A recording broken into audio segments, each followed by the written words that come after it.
It's Badminton World, the show that brings you all things badminton from the four corners of the globe. In the next 30 minutes, we focus on the various methods of coaching. And of course, the latest world rankings and results only on Badminton World.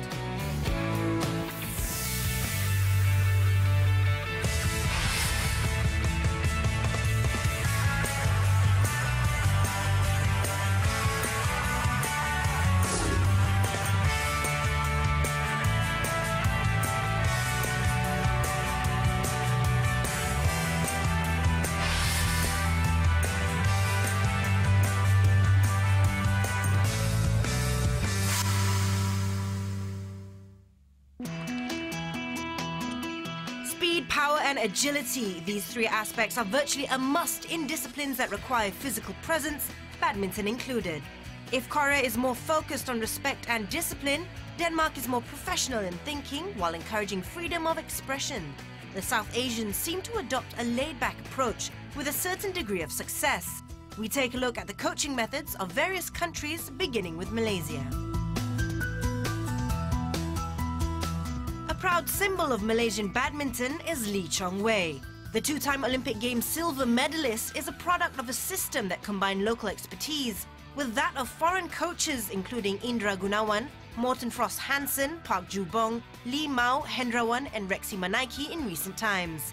Earlier there was Fang Kai-xiang, Han Jiang, Yang Yang and Chen Qiang-ji, architects of the Thomas Cup victory in 1992. Much of Malaysia's coaching style has evolved since the moment the BA of Malaysia decided to open its doors to foreign coaches shortly after Razif Jalani Siddiq played the bridesmaid role at the World Championships in 1987 with the appointment of Fang, who quickly declared Malaysia's training methods constituted only 20% of what the Chinese went through. One of the biggest beneficiaries of Fang's regimented coaching method was Rashid Siddiq, who is now charting the fortunes of Malaysia's singles shuttlers.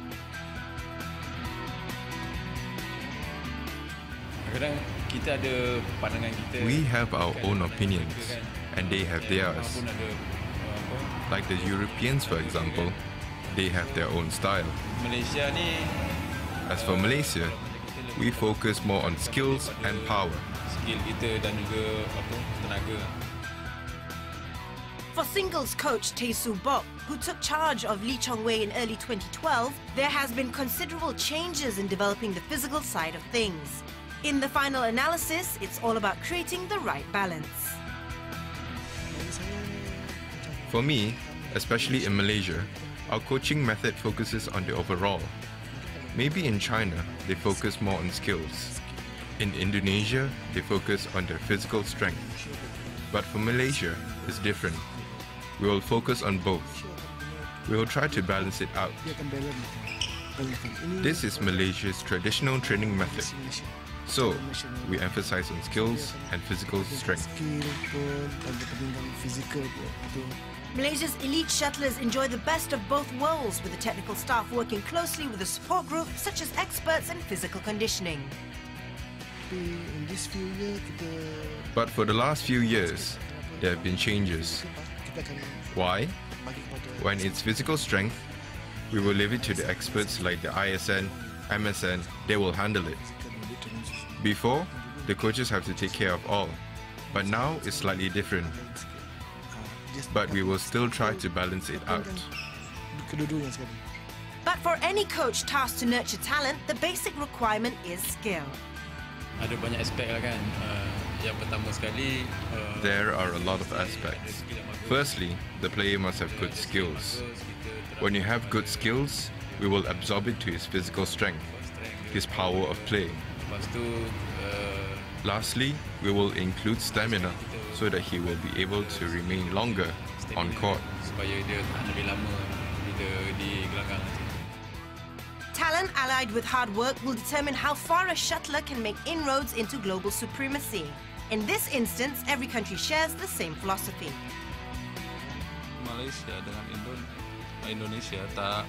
I see that between Malaysia and Indonesia, there is not a lot of difference. What we do is almost the same. Of course, we want the best from the physical and strategic aspect. as well as the technique. Performan bagus memang itu physical dari But the most important thing is to check the player's talent. ya kan. Tapi memang kita tengok dulu itu player punya talent. The coach too has the heavy responsibility of turning raw talent into winners. Having worked with the likes of Fang, Yang, Chen Changji and Miss Bun Sidik as a player, Rashid believes the coach-player relationship is crucial. Memang kalau boleh saya pengalaman saya Where possible, from my experience as a player and as a champion, saya I will pass it down to the current and upcoming players and also the generations to come, generasi baru supaya so that they can gain some knowledge and develop their careers even more. ilmu yang saya ada. For all the physical prowess and exquisite skills, a player must also possess the single-mindedness and psychological strength. Memang sedikit sebanyak dulu saya sebagai pemain pun saya ada.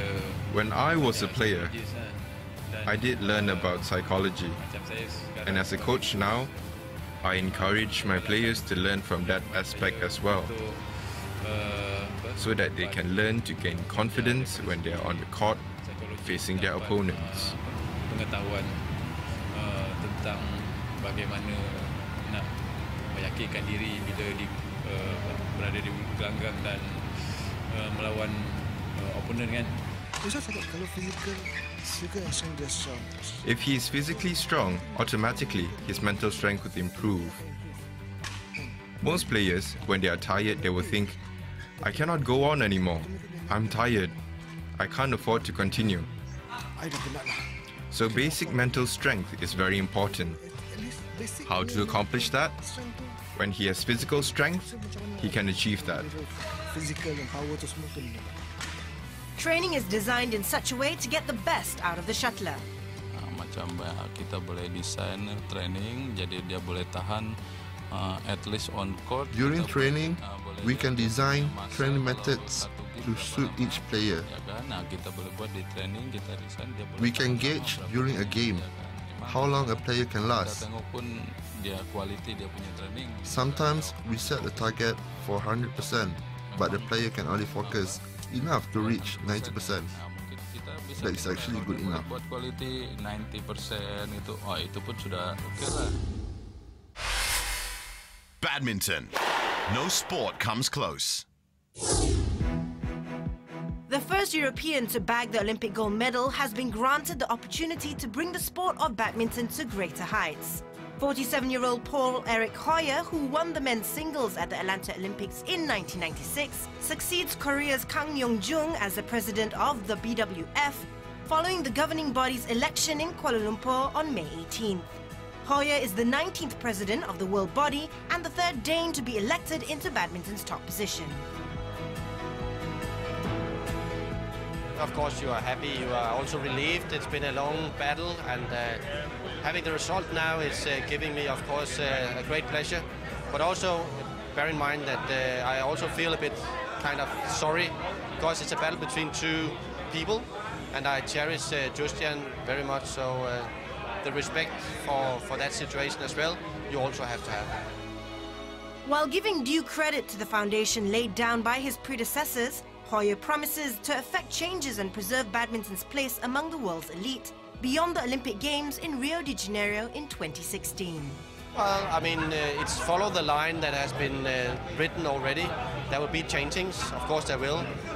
One thing, of course, we have to look at is development and to put a lot of effort in that. We are having Rio 2016 in a country that is not so familiar with badminton, so that requires a lot of action towards Rio 2016. The three-time European champion aims to bring with him a leadership style with a strong player's perspective, having spent 14 years as a top-class men's singles shuttler. Well, it's a player's perspective. I mean, I'm a player, former player, and still believe that I can contribute in the sense of developing the sport. We wish the Great Dane and BWF the best of luck. A day after the election, BWF held its annual gala dinner, of which the highlight was the Male and Female Player of the Year awards. Double specialist Fu Haifeng and Wang Yihan bagged the coveted awards. Fu capped a fine season alongside Chai Yun with the men's doubles Olympic gold in London, while Wang picked up the Olympic silver medal and also took home the Malaysia Open and China Masters titles. Japan's Kento Momota was crowned the most promising player of the year following his successful campaign at the Junior World Championships. Coming up next, we take a look at the Malaysian camp plus their next-door neighbours' coaching methods, so stay tuned. Hi, saya Boon Hyong. You are watching Badminton World.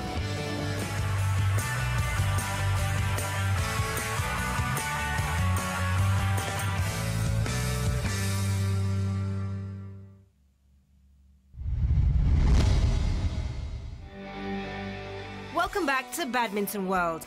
The Malaysian badminton squad consists of the seniors, juniors and rookie players, and while the most familiar megastar or big brother amongst them is Chong Wei, there are also the other players in the squad that have crafted a name for themselves. For example, doubles pair Koo Kian Kiat and Tan Boon Hyong have gone on to win, among others, the 2006 Doha Asian Games, the 2007 All England Super Series, the 2008 Malaysia Super Series, and the silver medal at the 2010 BWF World Championships. And the mixed doubles pair of Goh Liu Ying and Chan Peng Soon were crowned champions at the 2010 Asian Badminton Championships, the 2011 Bitburger Open, the 2012 Yonex Sunrise Malaysian Open GP Gold, and the 2012 Yonex Open Japan. Seeing their heroes playing, getting inspired and recognizing the fact that Malaysia was one of the top countries in the world when it comes to badminton, after carving a name at prestigious tournaments like the All England, the Olympics, the Thomas Cup and the World Championship, young players the likes of Liu Darren, Chong Wei Feng and Arif Latif have made badminton a part of their lives. Because it will be my first World Championship if I qualify, so hopefully I can make it. Yeah. Apart from that, I think it's to improve my ranking into top 10. Looking at the situation now, the backup players are developing nicely. From Bukit Jalil Sports School and all that, we have a lot of talented players. Hopefully, in the future, we'll be more successful. I think he is a future player for Malaysia. So far, a lot of people are saying Darren is my replacement. The spotlight has always been on the men's team, but the women also make up a formidable team and have as much passion as the men. A few of them have made a mark in several international tournaments, like Vivian Hu and Woon Ker Wei became champions at the 2011 Indonesia Open GP Gold, Sonia Chia grabbed gold at the 2011 Commonwealth Games in doubles and won the Dutch Junior Tournament. The current Malaysian squad is definitely strong and passionate about the game. However, they need to step up in ensuring success. Seeing that the country has produced generations of champions and its dedication to the sport is endless, it is no surprise that the upcoming players in the squad will one day bring home a huge success.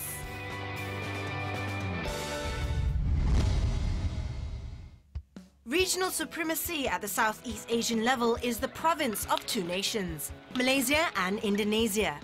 But how does Singapore and Thailand close the gap with each country adopting a similar style? I would say the coaching method is quite similar among the Asian countries.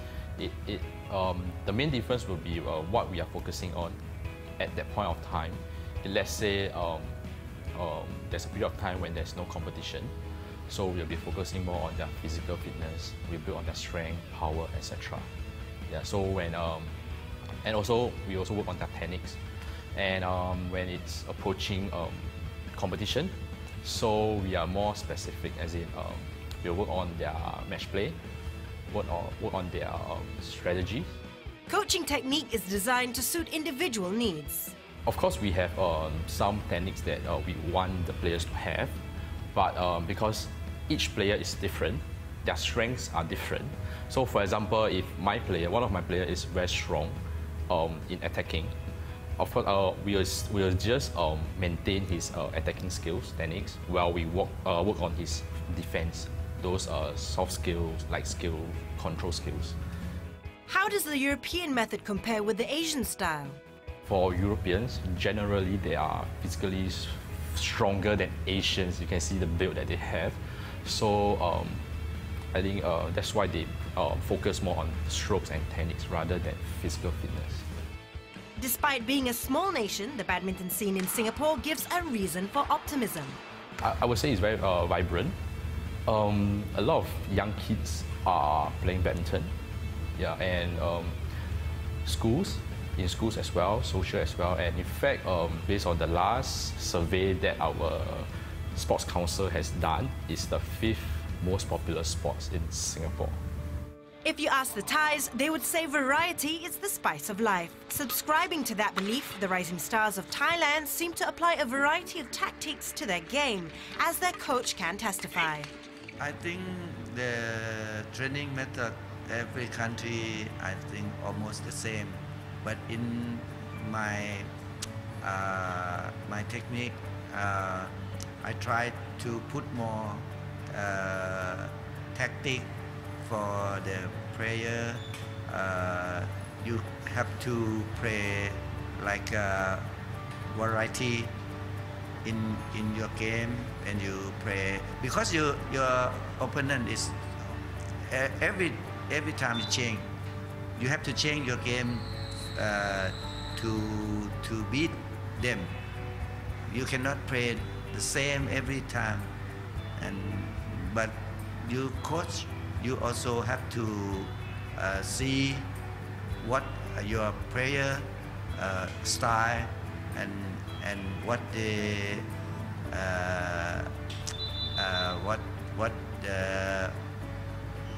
good strength, what your strength and what your weakness. You have to cover your weakness and use your strength to beat them, and but most the technique is almost same. Yes. Despite having produced multiple world junior champion Rachana Intanon and a steady stream of players, the Thais work within a tight budget. The coach is a multitasker. In Thailand, we don't have much budget for the psychologists. We just do everything by coach. Or we have some sports science for help in physical fitness. As for the Europeans, former champion Kenneth Jonassen, who is back coaching in Denmark after a stint in England, says the mental aspect of the game must be given equal emphasis. We send the players to do weights to work on the body. The brain is just another a muscle that you need to work on, and psychology is very, very important. It's a part of understanding yourself, how you deal with pressure, understanding the different situation you put you in throughout the match. And it could be even different things, the outside influence that makes you feel the pressure and you don't know how to deal with that. A coach should also be resigned to the fact that he is not taking part in a popularity contest. You need to be tough as a coach. You need to make decisions which are tough and sometimes not very popular. But I guess as a coach for India, I think it's very important that the results come first and the players' performances are important. And a long-term view of where the country's sport is progressing is also very important. So I've been very clear and happy that I've taken these decisions in the right spirit, and we are reaping the results of what I've done in the last 6 years, 8 years as a coach. Badminton. No sport comes close. Coming up on Badminton World, results of the India Open, plus we speak to a badminton journeyman. Hi, my name is Hans Christian Wittinghuis and you're watching Badminton World.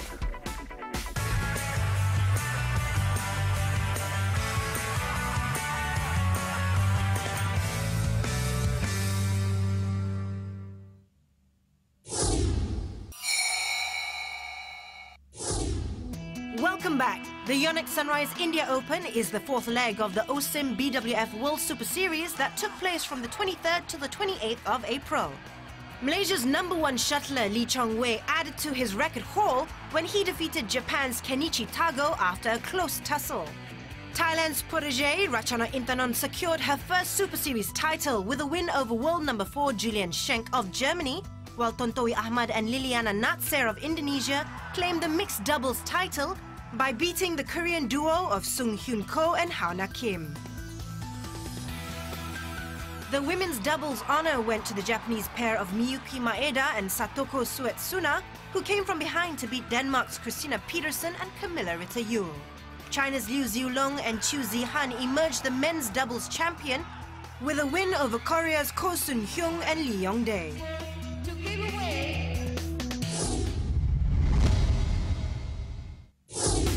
Now let's take a peek at the world rankings so far. Thanks to his win in the India Open, Chong Wei has put the Australian Open GP gold defeat behind him as the Malaysian ace remains firmly on top of the men's singles. Kenichi Tago, who was the runner-up in India, is the only change in the top 5, with Chen Long, Du Pengyu and Indonesia's Sonny Dwi Kunchoro remaining at number 2, 3 and 4 respectively. Her win in India enabled Thailand's Ratchanok Intanon to break into the top 5 in the women's singles, as Li Zuri of China remains top woman. Malaysian pair Koo Ken Kiat and Tan Woon Hyung swapped places with Koo Soo Hyung and Lee Yong-dae of Korea, who climbed to number 2 after finishing second in the India Open. In the women's doubles, Camilla Ritter-Juhl and Christina Peterson replaced Japanese pair Shizuka Matsuo and Mami Naito at number 3. In the mixed doubles, China's Zhu Chen and Ma Jin are still at the top, whilst there are no changes in the top 5. For more information, you can visit BWF's official website.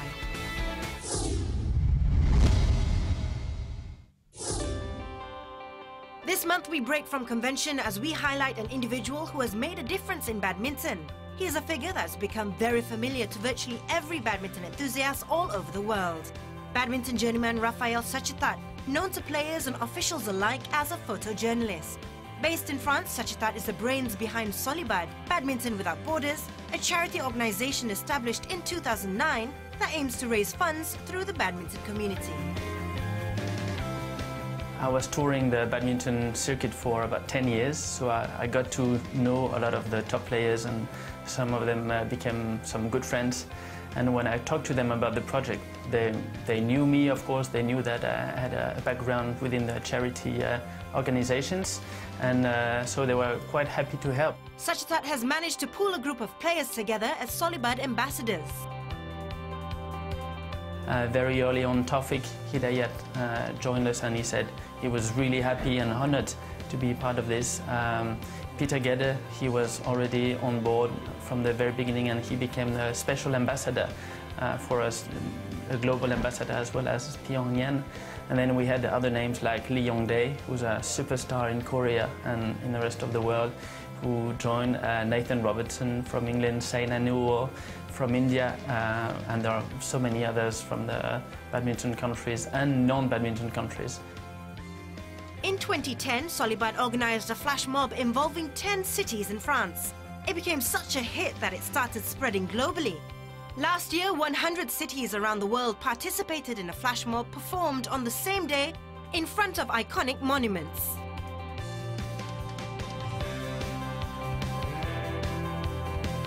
Another of Solibad's big projects is Solibad's One Night with the Stars, which was successfully held in Geneva in April. The project was held together with the Solibad staff and the Badminton Club of Geneva, which was very involved from the very beginning of the project. And the idea was to bring together some of the world's biggest stars to have fun, to play exhibition matches, and of course to collect money through this event. And that was one of the probably first badminton matches for charity.